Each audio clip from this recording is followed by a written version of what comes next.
रखनी नहीं है।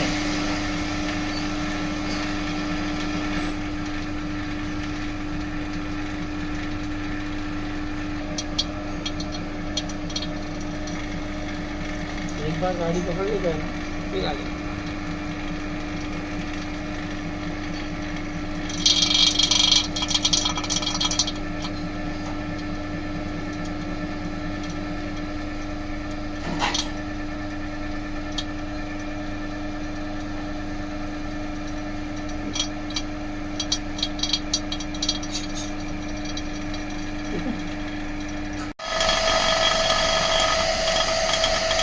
स्पीड देव खाली।